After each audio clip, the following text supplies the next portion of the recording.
Project manager वाला जो खाता है ना वो खत्म हो गया। एक सक्सेसफुल जो प्रोजेक्ट होता है वो ज्यादा इंपॉर्टेंट है या successful career? If all those components inspire others to follow you, you are a leader. सबसे बड़ी चीज ये असल में दुनिया के अंदर फियर है ना। अब फियर की डेफिनेशन हमारे यहाँ लोग समझते नहीं है। अभी हमने सुना होगा कि आजाद कश्मीर में लिथियम के पहाड़ डायग्नोज हुए, जो basically Azad Jammu and Kashmir जो इंडिया का पार्ट है वो सारी उनकी टेरिटरी में मिल गए। और लिथियम क्या चीज है? वर्ल्ड का 3rd मिनरल है। तो इंडिया ने वो सारा यूएस को बेच दिया। ये ऑन रिकॉर्ड है ना। एज अ प्रोजेक्ट मैनेजर आप ये कहते हैं कि भाई एक प्रोजेक्ट मैनेजर जो एक तरह का लीडर है, बिल्कुल एक कंसल्टेंट को भी लेके चलना है, क्लाइंट अपने बॉस को भी लेके चलना है और उसने कॉन्ट्रैक्टर्स को भी लेके चलना है। तो डू यू थिंक कि एक लीडर को प्रोजेक्ट मैनेजर या टेक्निकल मैनेजर होना चाहिए जी कि टीम मैनेजमेंट को मैनेज कर सके? इस पे मुझे क्योंकि फील्ड के अंदर अगर आना है जी तो ये कैपेबिलिटी तो बड़ी एक चॉइस है ना। देखिए मैं आपको एक बात बताऊं, इस पे मुझे बड़ा अच्छा एक पहले इडियम याद आया, एक सेंटेंस। मैं इस पे हमेशा ये लीडरशिप के एल को बहुत ज्यादा फोकस करता हूँ कि ये जो है ना ये बहुत बड़ा इंपॉर्टेंट है। तो मैं इसको कैसे देखता हूँ कि ऑल लॉयल्स एल से जो वर्ड आता है, all loyals individuals results to be royals are royals. देखिए एल और आल का डिफरेंस आ रहा है, ठीक है, but all royals can't be loyals. ये तो आपने आज के हालात के ऊपर बात कर दी जो पाकिस्तान की एलीट क्लास है वो पाकिस्तान को खा के बैठी हुई। Similarly, when you talk about a leader, so we also talk about a manager. All managers, if you talk about कि मैं अगर एक लीडरशिप के बहुत बड़ी एक्सट्रीम लेवल की एक बात करूं, all leaders से मुराद ये होता है मेरी नजर में गुड मैनेजरल लीडर्स की बात हो रही है। गुड टेक्निकल लीडर्स, कोई लीडर है। all leaders are already very good managers because they have passed their tenure. But all managers can't be leaders. और हम इंटरप्रेटेड क्या करते हैं कि यार ये मैनेजर है तो ये बहुत अच्छा लीडर होगा। This is the conception which we have to correct it. क्योंकि ये समझना पहले तो बहुत ज्यादा जरूरी है। अब लीडरशिप फ्रेमवर्क में आपको लीडर क्या चीज बनाती है? आपका एटीट्यूड, आपका डिसिप्लिन, आपकी कंसिस्टेंसी, आपका करेक्टर एंड करेक्टर बिल्डिंग। मैं अगर छोटी सी एग्जांपल दूं, आप ABCD के जो करेक्टर्स होते हैं ना, तो A को 1, B को 2, इस तरह Z को 26 कर दें। अब आप इन्हीं करेक्टर्स के साथ सारे वर्ड्स निकाल लें, लीडरशिप निकाल लें, एटीट्यूड निकाल लें, करेक्टर निकाल लें, ये सारी चीजें निकाल लें, डिसिप्लिन आप निकालें। जब आप वर्ड डिसिप्लिन में आएंगे और आपके एटीट्यूड के ऊपर आएंगे तो ये आपके 100% मेथोडोलॉजी को फॉलो करेंगे। यानी जब मैं प्लस करूं ना L फॉर कुछ करेक्टर, तो आप एटीट्यूड और डिसिप्लिन को निकाल लें, वो आपको 100% पे आके फॉलो करवाएगा, बाकी चीजें नहीं फॉलो करवाएंगी। तभी तो वो एक मिसाल बादशाह की दी जाती है कि बादशाह ने बोला यार मेरे पास 3 राज की बातें, तो जिसको चाहिए वो बताए। तो लोगों को पूछा भाई तुम्हें क्या चाहिए? तो एक ने बोला भाई मुझे पैसा चाहिए, मैं उससे सब चीजें खरीद लूंगा। बादशाह ने बोला ठीक है ले लो। दूसरे से पूछा, बोला क्या चाहिए? बोला भाई आपकी पूरी सल्तनत चाहिए। बोला ले लो। तीसरे को बोला क्या चाहिए? बोला बादशाह सलामत, आपका वो डिसिप्लिन चाहिए जिससे आपने ये दोनों लिए थे, मुझे वही दे दो। ठीक है, तो ये सोच की बात है कि हम क्या ले रहे हैं। उसने काम की चीज ले ली, उसने बोला वो गुरु ही मुझे दे दो जिससे तुम बने हो। तो हम अपने अंदर, अगर आपको लीडर समझना है तो पहले आप अपना डिसिप्लिन सही करो। एंड डिसिप्लिन कहां से आएगा? डिसिप्लिन आएगा आपकी छोटी छोटी हैबिट से। देखिए आप अगर ऑफिस लेट आ रहे हो जी, तो बाकी लोग सारे देखेंगे ना। मेरी नजर में देखिए, मैं एक बात समझाता हूं कि आपका काम की तरफ का फोकस क्या है। मैं आउट ऑफ कंट्री एक विजिट पे था, तो वहां चूंकि हम पाकिस्तानी कल्चर के लोग थे तो हम तो पाकिस्तानी थॉट से काम कर रहे थे। मुझे बड़ा अच्छा लगा, मैं वो कॉन्फ्रेंस अटेंड की, शाम का टाइम हुआ और बहुत ही ज्यादा मल्टीनेशनल लोग थे। इजिप्ट के लोग आए थे, फिर आपके इंडिया से भी कुछ लोग थे, नेपाल, पाकिस्तान, बांग्लादेश, ये सारे मल्टी फेथ के लोग थे, मल्टी फेथ के पीपल थे। जब शाम का टाइम हुआ और 6 सवा 6 बजे उन्होंने कॉन्फ्रेंस खत्म की, उन्होंने पहले ही अनाउंस कर दिया कि 7:30 बजे खाना होगा। आई वाज लाइक 7:30 बजे? ठीक है भाई, हमने 7:30 बजे डिनर कर लिया। 8 बजे के बाद उन्होंने कह दिया कि now please go towards your bed, क्योंकि 9 बजे के बाद यहाँ कोई नहीं जागता। मैंने कहा then what we will do? मैंने सवाल पूछा, बोला because we will wake up at 4 AM to do the meditation practice, and meditation was the part of my course जिसके लिए हम ट्रेनिंग के लिए गए। तो जब हम अपना डिसिप्लिन मेंटेन नहीं रखेंगे तो फिर तो आप थर्ड वर्ल्ड ही कहलाओगे ना। नहीं, लेकिन आजकल तो ये हो रहा है ना, अब आप किसी से भी बात करें, जैसे अगर हम खान साहब की बात कर लें, अब खान साहब बेचारे आज आप जैसे ही लोगों की वजह से अंदर बैठे हुए, मतलब उन्होंने शायद इस कौम के अंदर मजीद लीडर तलाश करने की कोशिश कर ली होगी ना, तो वो लीडर मुझे तो कहीं नजर नहीं आ रहे। मतलब वो लीडर की आप ना डेफिनेशन मुझे बताएं ना, क्या मैं प्रोजेक्ट मैनेजर बन गया तो मैं लीडर हो गया? क्या मैं एक सिविक गाड़ी ले ली मैंने, मैं लीडर हो गया? मेरी बात समझ रहे हैं? गुड। क्या मैं एक घर ले लिया लीडर हो गया? वो डेफिनेशन क्या है? अगर आपकी पर्सनैलिटी और आपका स्टाइल, ठीक है, आपका मोटिवेशन लेवल, ये तमाम चीजें जो कि आपकी सेल्फ डेवलपमेंट का पार्ट है, if all those components inspire others to follow you, you are a leader. अब इसकी एग्जांपल मैं कैसे देता हूं, बिल्कुल सादा एग्जांपल, तमाम प्रोजेक्ट मैनेजर वाले स्टाइल में, ठीक है। अगर आप ये समझ जाओ कि आप एक लीडर हो और ये लोग मेरे फॉलोअर्स हैं, तो वो प्रोजेक्ट तो आप कंप्लीट कर लोगे। लेकिन अगर वो लोग ये परसीव कर लें, यानी जो बेसिकली हैं फॉलोअर्स हैं, परसीव कर लें कि आप उनके लीडर हो, तो आप सारे प्रोजेक्ट कंप्लीट कर लोगे। ये बेसिक डेफिनेशन है। तो अब आप ये देखें कि वो तो नहीं करते ना क्योंकि वो खुद एक लीडर होते। तो अब यहां पर डिवाइड एंड रूल के फॉर्मूला पे चलेंगे तो फिर वही होगा जो 1847 में हमारे साथ हुआ था। ईस्ट इंडिया कंपनी जब आई 1837 में, उन्होंने आके यहाँ से डायग्नोस कर लिया और उन्होंने एक बहुत ही अच्छा मुहावरा दिया कि we can only win by divide and rule. उन्होंने ऐसा ही किया, फिर 100 साल लग गए उससे बाहर निकलने के लिए।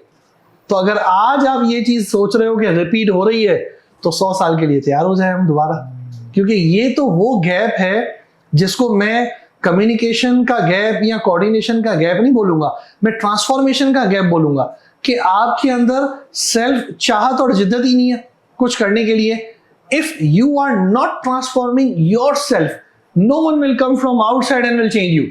अगर आप अपने अंदर ही चेंज पैदा नहीं करना चाह रहे हो, 6 फीट के जिस्म को नहीं बदल सकते तो फिर आप कुछ दुनिया क्या अगर आपको अपने आप को बदलना है तो पहले अपने आप को बदलो, फिर आप सोसाइटी को, घर को बदलो, फिर दुनिया को बदलने जाओ। सबसे बड़ी चीज ये असल में दुनिया के अंदर फियर है ना। अब फियर की डेफिनेशन हमारे यहाँ लोग समझते नहीं है ना। फियर की डेफिनेशन लोग ये समझते हैं कि यार मैं अगर लड़ूंगा ये फियर है। नहीं, फियर क्या है? फियर खुद से लड़ना है। लेकिन फियर ये है कि फॉर एग्जाम्पल ख्वाजा साहब ने मुझे बोला कि तो मैं काम नहीं दूंगा मैं, तो मुझे ये मेरा ये उस फियर के ऊपर ओवरकम ये होना चाहिए कि यार जो मैं हूं ना, बस मुझे उस पे भरोसा है, मुझे आप पे भरोसा नहीं है कि आप क्या काम देंगे। बिल्कुल। अब हमारे यहाँ क्या होता है कि आपने खेला मेरे साथ, आपने मेरे साथ प्ले किया, आपने मुझे डराया, उस डरने की वजह से जो फियर मेरे अंदर डेवलप हुआ, मैंने अपना कॉन्फिडेंस, अपनी पर्सनैलिटी, अपना कैरेक्टर खत्म कर दिया।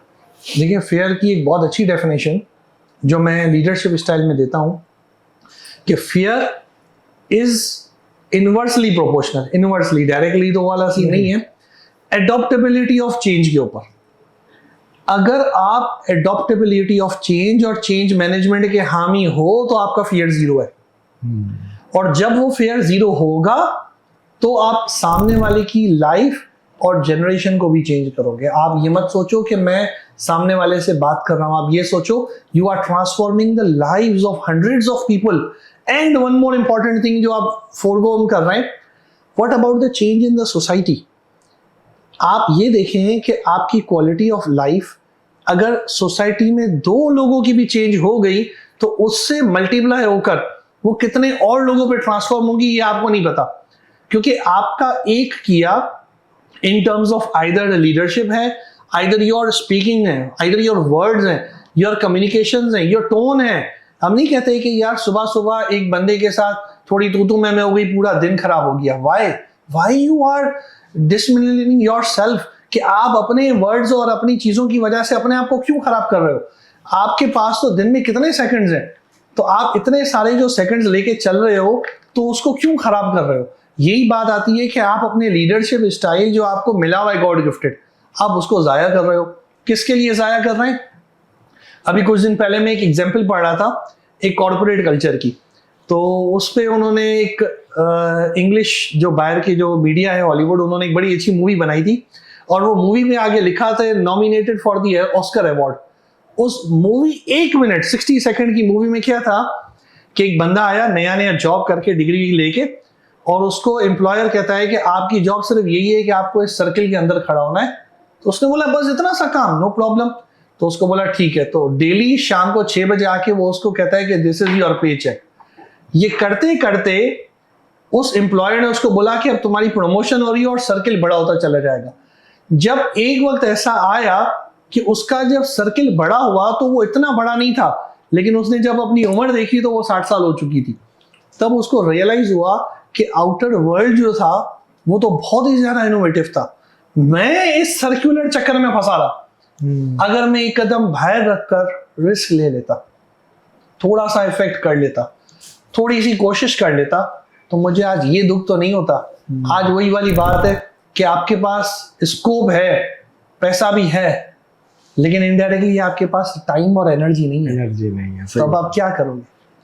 आपको अभी थोड़ी देर पहले मैं यही बात एक डिस्कस कर रहा था, being as a leadership part, कि इट इज नॉट अबाउट कि you learn by the books, you learn by the society, you learn by the university degrees, or even you learn in the seminars, you learn from the people also, and you learn from the travel also, because traveling itself is basically an education, क्योंकि वहां पर ही असल आपकी value पता चलती है कि आपके अंदर बर्दाश्त कितना है। ट्रेवलिंग में आपको बर्दाश्त का पता चलता है, आपको सब्र का पता चलता है, आपके अपने पर्सनल डिसिप्लिन का पता चलता है, आपको ये पता चलता है आपकी बॉडी कितना सस्टेन कर सकती है। मैं इस वक्त 16-16 घंटे की ट्रेवलिंग करके अपने प्रोजेक्ट्स को कंप्लीट कर रहा हूं। मुझे पता है मेरी इंट्रिंसिक प्रॉपर्टी क्या है इस चीज के अंदर। मुझे ये पता है कि ट्रेवलिंग में मैं इतने लोगों से मिल रहा हूं, मैं कितना डाइवर्सिफाइड हूं, मैं कितना प्लूरिस्टिक सोच रहा हूं। Pluralism, diversity are the parts of the society which we should appreciate, और इन्हीं से ही हम चले जाते हैं मेरिटोक्रेसी से ऊपर। हम बात कर रहे थे क्लैश ऑफ इग्नोरेंस और क्लैश ऑफ इवन सिविलाइजेशंस की, कि क्लैश ऑफ सिविलाइजेशन का जो कंसेप्ट है लीडरशिप के अंदर वो बहुत ज्यादा जरूरी है, कि वो नहीं होना चाहिए। जबकि हम कर रहे हैं कि अगर मैं यहां से ट्रेवल करके और कंट्री में जा रहा हूं तो वो प्रमोट कर रहे हैं, इंटेलेक्चुअल आइडियाज को अप्रिशिएट कर रहे हैं। जबकि हम क्या यहां कर रहे हैं? हम तमाम को एजुकेट कर रहे हैं, हम उन चीजों को अपग्रेडेशन की तरफ लेके जा रहे हैं, सोशलाइज हो रहे हैं। Man is a social animal, being on this part you don't have any kind of boundaries. तो आपकी बाउंड्रीज ही नहीं है, still you are a social animal, think for it only. Climate change एक बड़ा एक इम्पॉर्टेंट सब्जेक्ट आजकल चल रहा है, जो कि हर जगह पे ही हो रहा है कि यार क्लाइमेट चेंज का जो इम्पैक्ट आ रहा है हमारी एनर्जी के ऊपर बहुत बड़ा आ रहा है। क्योंकि जिस तरह से कराची के अंदर आप समझे कि 8 से 10 महीने जो है, 8 to 10 मंथ्स जो है गर्मी रहती है, बहुत शिद्दत इख्तियार कर गई है। तो व्हाट डू यू थिंक कि जो क्लाइमेट चेंज है उसका इम्पैक्ट एक बिल्डिंग की कॉस्ट के ऊपर, एक बायर की कैपेसिटी के ऊपर, क्योंकि आपका टेक्सटाइल से रिलेटेड बिजनेस है, रेड एंड ड्रॉप जो ब्रांड है आपका, उसमें आप रेलेवेंट है। Definitely it's not a subject of your part, but एक सब्जेक्ट है जिसके पीछे पूरी एक इकोनॉमी आपकी रन कर रही है। देखिए क्लाइमेट चेंज है ना, बहुत ज्यादा इम्पोर्टेंट, कंस्ट्रक्शन से ही रिलेटेड। बिल्कुल। पहले मैं इसको एग्जांपल दूंगा एक घर से, एक छोटी सी एग्जांपल देंगे हम घर से। जब आप घर डिजाइन करते हैं तो क्या कभी आपने ये सोचा कि घर के ऊपर हीट का इम्पैक्ट कितना आएगा और वो कहाँ से आएगा? कभी नहीं सोचा। अब बिल्डिंग सर्विसेज का टॉपिक हम पढ़ते थे, हमारे टीचर्स हमें पढ़ाते थे, उस वक्त हमें फील होता था कि यार ये जो बात कर रहे हैं क्या वो सही है कि नहीं है। जब सन की ओरिएंटेशन आपकी छत पे होती है, 65% हीट आपको छत से मिल रही है, 35% ऑन एन एवरेज वो आपकी वॉल्स हैं। अब 100% तो हो गया हीट जो आपको बाहर से मिल रही है। हम क्या करते हैं? दीवारों को यार इंसुलेट कर देते हैं, छत को कौन करेगा, छत से तो मेन आ रही है। फिर ये कंसेप्ट आया कि अच्छा आप छत को इंसुलेशन करो, जो इंसुलेट किया तो वो 5 और 10% से ज्यादा बना ही नहीं। This podcast is sponsored by Smart Climate Solutions, Private Limited Hisense HVAC. Reimagine your solution. Then आ जाओ सेकंड पॉइंट कि आप अपना जो घर बना रहे हैं उसमें प्लांटेशन कितनी कर रहे हैं, क्योंकि क्लाइमेट का भी तो वो पार्ट है ना, हवा को ठंडा करेंगे वो। मैं अभी एक छोटी सी लैंडस्केपिंग का एक हम काम कर रहे थे, 5 एकड़ की जमीन को डेवलप करना था for low cost housing scheme for some kind of volunteer works. तो उसमें उन्होंने मुझसे पूछा कि सर आपको क्या लगता है कि ये हम सस्टेन कैसे करेंगे, क्योंकि इतने छोटे से प्रोजेक्ट पे 80 और 100 स्क्वायर यार्ड के प्लॉट देने, और चूंकि ये एक छोटी सी सोसाइटी के ऊपर हम काम करेंगे, तो मैंने उनको बताया कि यार मुझे यूनिवर्सिटी में टीचर्स ने पढ़ाया था कि नीम ट्री लगा दो, सबसे इंपॉर्टेंट वही है और सबसे बेहतरीन और ठंडी हवा भी वही देगा, वही देता है बिल्कुल। अब आप ये देखें कि अगर क्लाइमेट चेंज की बात हो रही है तो क्या हमने ग्रीनरी को कितना अप्रिशिएट किया। अब ग्रीनरी के साथ कंपलसरी ओपन स्पेसेस क्या आपने दिए? हमारे कल्चर में कभी कोई देता है कंपलसरी ओपन स्पेस? नहीं दे रहा, तो ये गलती हमारी है, क्लाइमेट की कोई गलती नहीं है।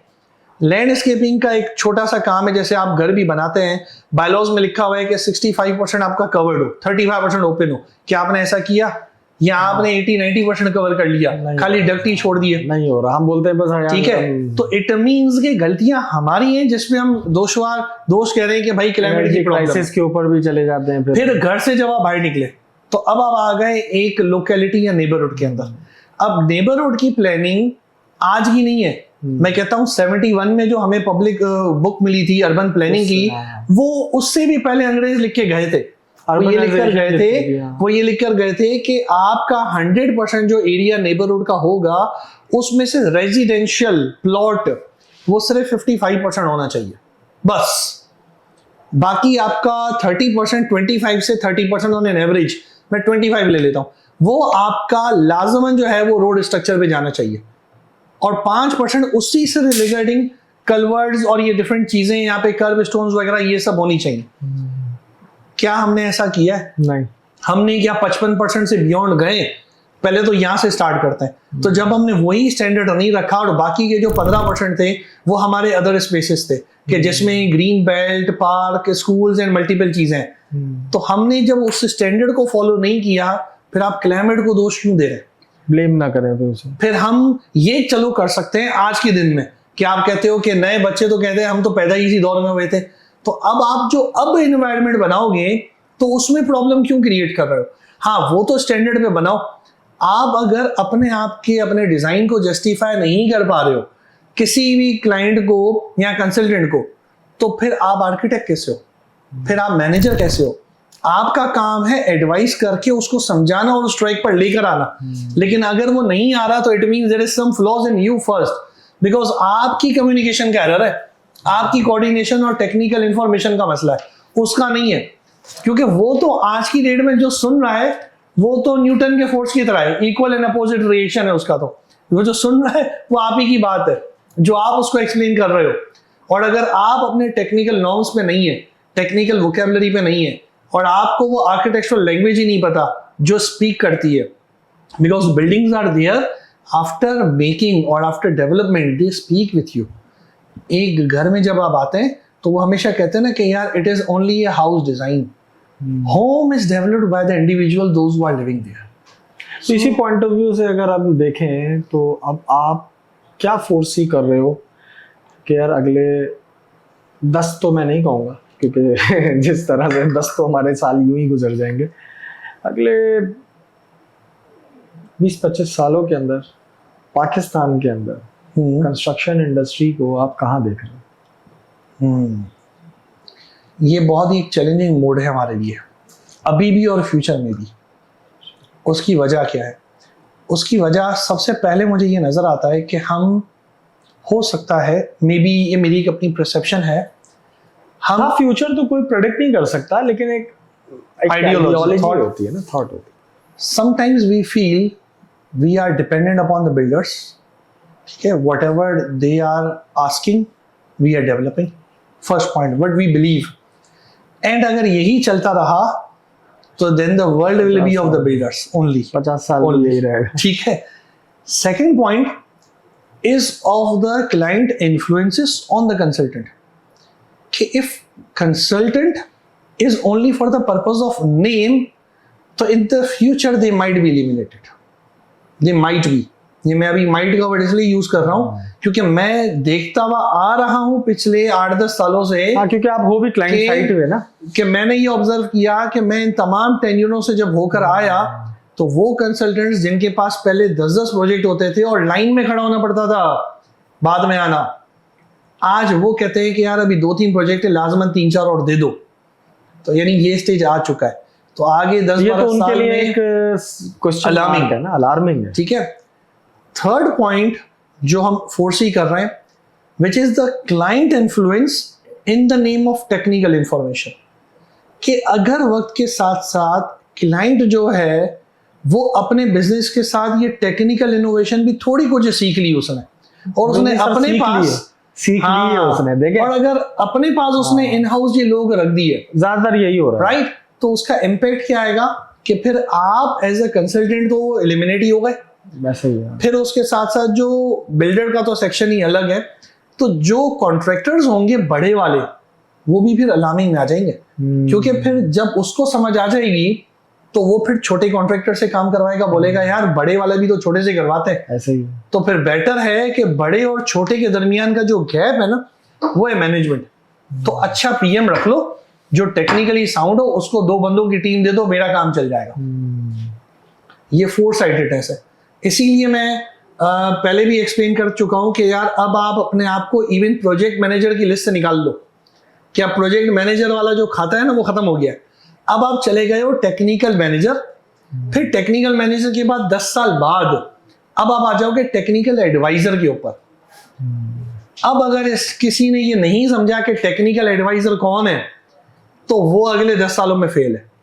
यानी कि आप इसको समराइज ऐसे करते हैं कि आप जो बात कर रहे हो वो ये कि एक अलार्मिंग सिचुएशन तो फ्यूचर में फोर्स ही नज़र आ रही है, और ये मेरा भी मानना है कि कॉन्ट्रैक्टर्स के लिए भी और कंसल्टेंट्स के लिए भी एक सिचुएशन डेवलप हो रही है।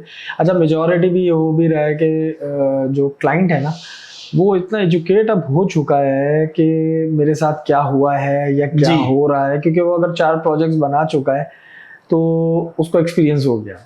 ऐसे ही तो अब ये तो बहरहाल मेरे कंस्ट्रक्शन इंडस्ट्री को सोचना चाहिए, मेरा और आपका ही काम है कि हम अपना एक मैसेज लोगों को दें कि भाई देखो समझ जाओ। बिल्कुल। फात भाई लास्ट सेगमेंट पे हम जा रहे हैं अब, ठीक है। ये समझें कि इस पूरी डिस्कशन का एक ऐसा निचोड़ है जिसमें मैं आपके करियर को भी सम अप करने जा रहा हूँ, चीज़ों को भी, और पूरे पॉडकास्ट को थोड़ी सी सम अप की तरफ लेके जा। एक सक्सेसफुल जो प्रोजेक्ट होता है वो ज़्यादा इम्पोर्टेंट है या सक्सेसफुल करियर? मेरी नज़र में सर प्रोजेक्ट को ज़्यादा वैल्यू देनी चाहिए। वाई? बिकॉज इसका सबसे इम्पॉर्टेंट बात ये होती है कि अगर एक प्रोजेक्ट सक्सेस हो गया तो आप ये तो नोटिस करें कि उसमें कितने स्टेक होल्डर्स इन्वॉल्व हैं।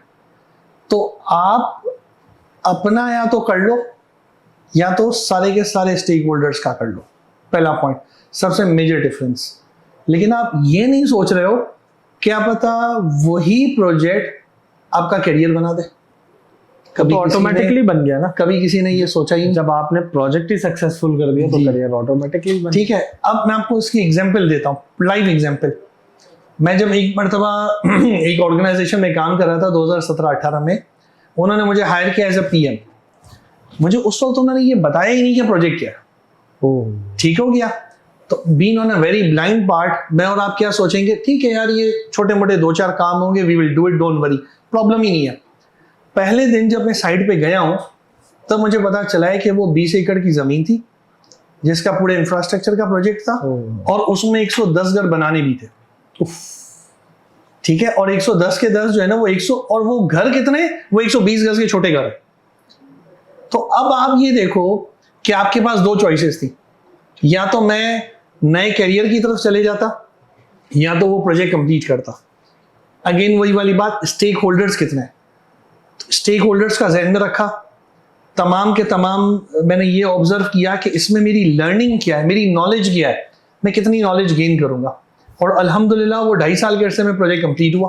तो जब कंप्लीट हुआ तो आज उस सोसाइटी में लोग रहते हैं, and this is the point कि 110 खानदान चेंज हुए हैं सर।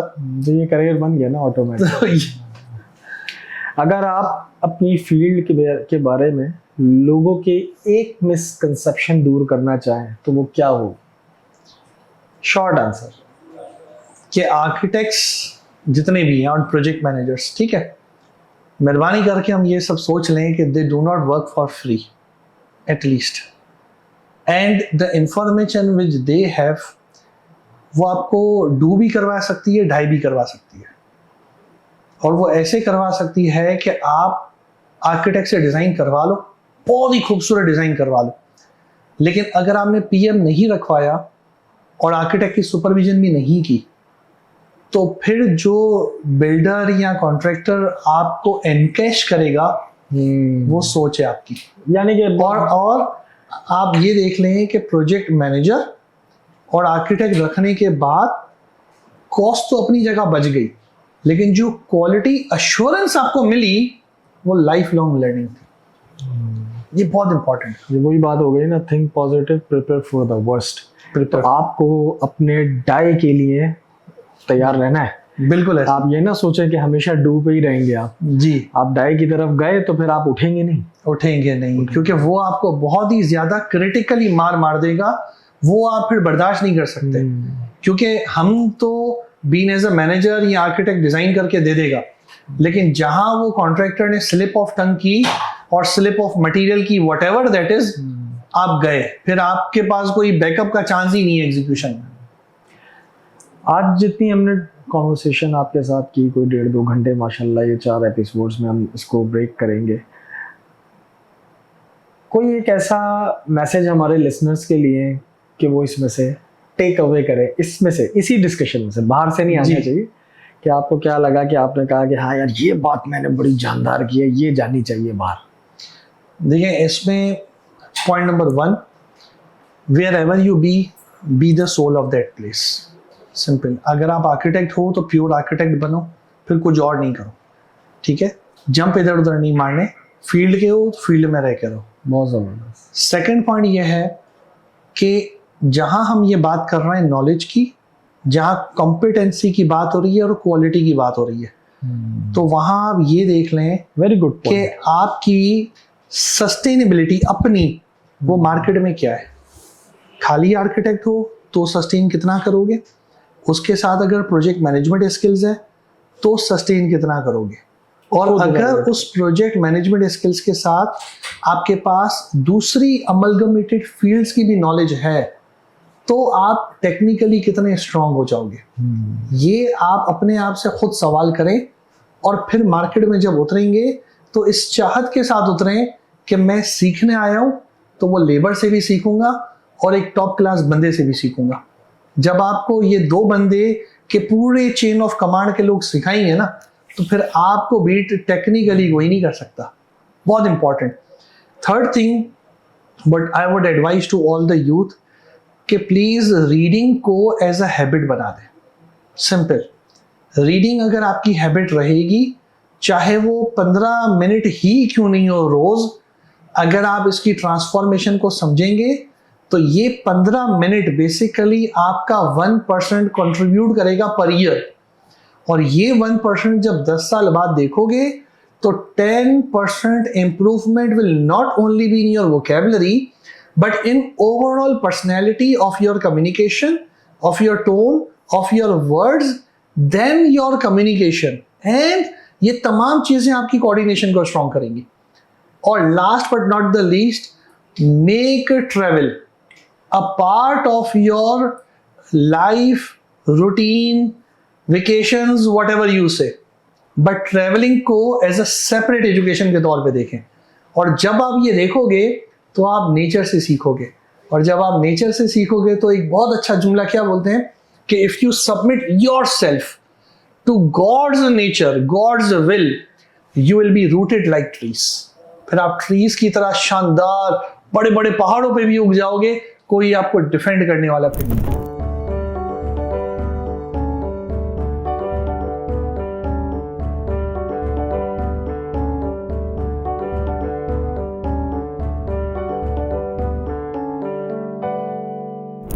थोड़ा सा पॉलिटिकली एक चीज को बात करते हैं। ग्लोबल पॉलिटिक्स के अंदर जिस तरह से एक ये शिफ्ट आ रहा है towards to China and US जो है वो आगे मूव कर रहा है, और ये जो स्ट्रेट ऑफ हॉर्मुज वगैरह ये वो सब कुछ, आपको क्या लगता है आपके एक्सपीरियंस से कि ये जो कंडीशन है एशिया रीजन की या दूसरा दुनिया की तरफ की, ये एक आध महीने का गेम है या एक लंबा सफर है? इसके लिए आपको क्या ओवरसी करते हैं आप?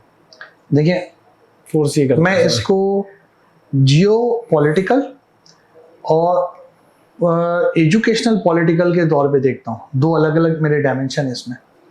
मेरे उस्ताद जो थे उन्होंने 72 में ईरान में काम किया था। ईरान में, और वो उस जमाने में बताते थे कि यार पाकिस्तान में एक्सकेलेटर्स और ट्रेवलेटर्स 2000 के बाद आए। 72 के अंदर मॉल में वो लगवा कर आए थे। ओह, तेहरान में। ये आप सोचें, यानी पहले तो मैं ये समझाना चाह रहा हूं कि वो कंट्री कुछ और है, हम देख उसको कुछ और रहे हैं, ठीक है, सही है। सेकंड, वो मुझे ये समझाते थे कि जब हमें कोई क्वेरी होती थी ना, तो आर्किटेक्ट्स सारे के सारे यूएस में बैठे होते थे। तो आई वाज लाइक, कहाँ बैठे होते थे? बोला यूएस में, ठीक है। बोला क्वेरी होती थी ना तो वहाँ फोन अवेलेबल होता था। हमने पाकिस्तान में शायद फोन को देखा हो 80s के बाद, 90s के बाद, इवन 90s के बाद सुना था। वो 72 में कहते थे मैं यहाँ से फोन मिलाता था जब वो तेहरान में ड्यूटी कर रहे थे, और वो यूएस में जाते थे, मतलब यूएस में कॉल जाती थी, फिर वो कहते थे अच्छा इस ड्राइंग में प्रॉब्लम है, okay we are sending you the drawing. तो बोला यार, मैं सोचता था कि यार कंप्यूटर तो आया ही 75 के बाद था, तो वो क्या करते थे? बोला वो वहां पे जो ड्राइंग होती थी उसको प्लॉटर पे बनाते थे। प्लॉटर मेरे पास यहाँ होता था, 72 की बात बता रहा हूँ मैं आपको। वहां से वो प्रिंट देते थे और प्लॉटर से यहाँ से प्रिंट निकलता था। तो देयर वाज सम टेक्नोलॉजी जो उस टाइम पे एग्जिस्ट करती थी। यानी अब आप ये देखो कि आज आप उसको पीछे निगलेक्ट कर सकते हो? नहीं कर सकते। यानी कुछ तो है, समथिंग इज हिडन जो शायद आपके और मेरे इल्म में नहीं हो, but there is more beyond that. यानी इवन अगर if I see with the land geotechnical aspects के हिसाब से आप देखें, तो मेरे टीचर्स अक्सर मुझे वो बताते थे कि वहां पर जो प्योरेस्ट फॉर्म, बिकॉज इस कंट्री में बहुत सारी ऐसी चीजें जो कि अननोन है। यानी आप अपना जैसे सेलफोन यूज करते हैं उसमें लिथियम है, फिर आपके डिफरेंट जितने भी ये टेक्नोलॉजिकल वर्ल्ड है उसमें यूरेनियम का एक बिल्कुल माइनर पार्टिकल भी यूटिलाइज होता है। कहते हैं कि प्योरेस्ट फॉर्म ऑफ यूरेनियम भी आपको वहां मिलता था। प्योरेस्ट फॉर्म जो 99 है टिल 72% तक, बोला वो भी आपको वहीं मिलता है। तो इसका मकसद क्या हो गया कि देयर वाज समथिंग हिडन जो शायद आज किसी और डायरेक्शन में कैप्चर किया जा रहा हो।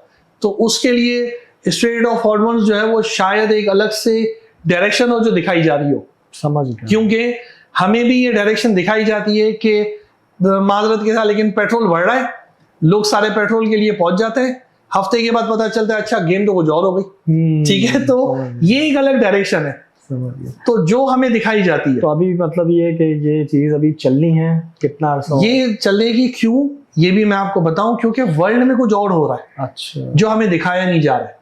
तो हमारी तवज्जो सब डाइवर्ट इधर की जाए कि आप इधर देखो, इधर तवज्जो दो, सारे मामला इधर होंगे। तवज्जो कब तक रहेगी? तवज्जो क्यों रहेगी? पहला सवाल तो ये कि आप ये वर्ल्ड में ना ओकेजन्स को उठाए। वर्ल्ड के जो ओकेजन्स है 100 साल पहले 1919 के अंदर, पहले 1914 की वर्ल्ड वॉर 1 आई और 1919 के अंदर ये वर्ल्ड वॉर एंड होके कुछ इलाकों में कहद वाली सिचुएशन चली गई।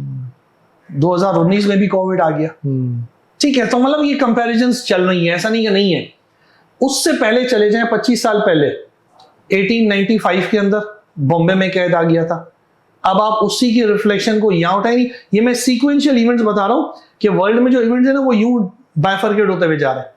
तो आप यो स्टाइल जो यूरो स्टाइल जो है, अगर आप उसी स्टाइल को फॉलो करें तो 2025-26 यानी ये तो इनडायरेक्टली 25-26 ही है ना, तो आपने वही सुना कि यार जो ईरान और यूएस की जो वार हो रही है उसके लिए स्टेट ऑफ हॉर्मोन्स बंद हो गया, तो आपकी सप्लाई जितनी भी थी वो रुक गई। पार्ट 2 हो गया कहत का। देखिए ये सब फॉर्मुलेशंस हैं जो वर्ल्ड में हो रही हैं, जो दुनिया में एक समझ ले प्रैक्टिस बनी हुई है किसी शिफ्ट करने के लिए। तो वो शिफ्ट होगी, क्यों होगी? क्योंकि ये वर्ल्ड का एक तरीकेकार है, दुनिया का कि वर्ल्ड का एक तरीकेकार ये है कि कभी भी वो आपको पावर में नहीं देखेगी। इसीलिए तो उसने 5 वीटो पावर बनाए कि जब एक लगेगा उन 5 लोगों को कि ये हम में से एक ज्यादा ऊंचा हो रहा है, गिरा दे, तो उसको इक्वल बिठाने के लिए 4 कुछ और कार्रवाई कर देंगे। तभी आपने अचानक सुन लिया होगा, अभी ये चल रही थी कहानी, अभी हमने सुना होगा कि आजाद कश्मीर में लिथियम के पहाड़ डायग्नोज हुए, जो basically Azad Jammu and Kashmir जो इंडिया का पार्ट है वो सारी उनकी टेरिटरी में मिल गए। और लिथियम क्या चीज है? वर्ल्ड का 3rd मिनरल है। तो इंडिया ने वो सारा यूएस को बेच दिया। ये ऑन रिकॉर्ड है ना। जी जी। तो ये अचानक कैसे मिल गया? ये पहले तो नहीं था, नहीं सब पहले भी नहीं था, लेकिन global shift it was designed in such a way कि वो आपको बताया जाए इस तरीके से। और एक अच्छी चीज मैं आपको बताऊं, वर्ल्ड में जो ना ये क्यों होता है, क्यों रीजन, क्योंकि एक्चुअली वर्ल्ड को चलाने वाले जो लोग हैं ना, वो वही 2.5% के जो लोग हैं वो वर्ल्ड को चला रहे हैं।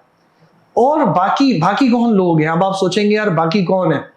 2.5% वर्ल्ड को चलाते हैं, उसके बाद एवरेजली 22.5% के जो लोग हैं वो बेसिकली वो हैं कि जो ना आगे बढ़ रहे हैं ना पीछे हो रहे हैं, मतलब वो चेंज मैनेजमेंट से ताल्लुक रखते हैं, लेकिन वो 100% चेंज इसलिए नहीं कर सकते क्योंकि 2.5% वाला नीचे ऊपर आने नहीं देता। बाकी बचता है 70%। तो पूरा वर्ल्ड हमारा ही 70-75% है ही 3rd वर्ल्ड के कॉन्टेक्स्ट में, जो चाहता है कि हम रहें जिंदगी भर फॉलोअर आपके, तो वही चल रहा है सारा कुछ। तो एक्चुअली करवाया वही जा रहा है। समझ। Last but not the least, जो न्यू जनरेशन है उसको आप क्या एडवाइस करना चाहते हैं? माइक आपका है, कैमरा आपका है, जो दिल करे बोले। देखिए सबसे पहले न्यू जनरेशन को मैं एक बात समझाना चाहूंगा कि be the agent of change बनाने वाले भी आप हो, लाने वाले भी आप हो, इम्प्लीमेंट करने वाले भी आप ही हो। और अगर इस तीनों फैक्टर में आप सेल्फ मोटिवेटेड नहीं हो तो आप तो डूम टू डिजास्टर वाली पोजीशन पे चले जाओगे। सेकंड, अपने आईक्यू को यूटिलाइज करें। कैसे यूटिलाइज करेंगे? कि जब आप मैक्सिमम बुक्स रीड करेंगे, और जब मैक्सिमम बुक्स रीड करेंगे तो उससे आपके अंदर सिंपैथी और एम्पैथी आएगी। तो अगर आप अपने अंदर ये दोनों चीजें नहीं लाओगे तो आपको सामने वाले का दर्द ही फील नहीं होगा। वो कहते हैं ना, put your like foot on others' shoes to realize actually their value, their time, their knowledge and their importance. तो लेकिन अगर आप ये जवाब दोगे not my shoe, not my problem, तो बेसिकली क्या होगा कि आप एडॉप्टेशन की तरफ ही नहीं आओगे, आप चेंज रेजिलियंट हो जाओगे, फिर आप चेंज मैनेजमेंट की तरफ ही नहीं जाओगे, फिर आखिर में रिजल्ट क्या आएगा कि आप नॉलेज नहीं गेन करोगे। जब नॉलेज नहीं होगी तो क्या होगा? आप सिविल सोसाइटी का पार्ट नहीं बनेंगे, सिविल सोसाइटी के साथ आप मेरिटोक्रेटिक सोसाइटी की तरफ ही नहीं जाओगे, आप डाइवर्सिटी एंड प्लुरलिज्म को एप्रिशिएट कैसे करेंगे? जब ये तमाम फैक्टर्स आपस में मिलेंगे तो फिर हम क्या बोलेंगे कि you are the rare corpus of the nature, कि खुदा ने जो एक तख्लीक की है आप उस इंटेलेक्ट के रियल फॉर्मुलेशंस हैं। तो रियल फॉर्मुलेशन तब होगी कि जब आप अपने इंटेलेक्ट को उस कैपेसिटी पे यूटिलाइज करोगे कि जो नेचर से इंस्पायर्ड है, जो क्रिएटिविटी से इंस्पायर्ड है, क्रिएशन से, सेल्फ इनोवेशन से। कहते हैं ना कि art is more god like than science. Why? Because art creates and science basically only discovers. So you are there to create something and have some attributes of the nature.